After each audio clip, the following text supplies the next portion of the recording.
आगे हो गई बात। अब तो दुकान हमारी। दुकान बेचने से मना कर दिए हो। क्यों? मुझे क्या पता, कह रही है 6 महीने पहले पैसों की जरूरत थी तब बेचनी थी, अब नहीं बेचनी है।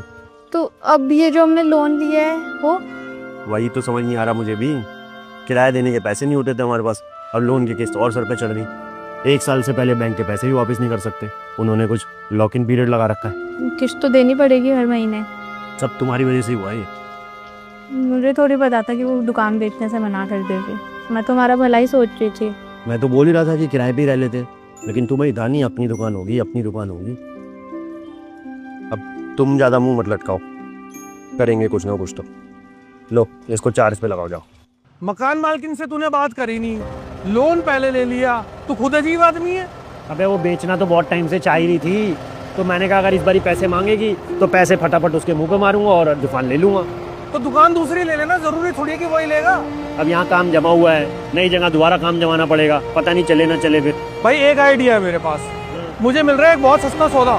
तो अपने पैसे मुझे दे दे, मैं वो मकान खरीद लेता हूँ। 1 साल तक रखेंगे तेरे लॉकिंग पीरियड तक, फिर उसे बेच देंगे।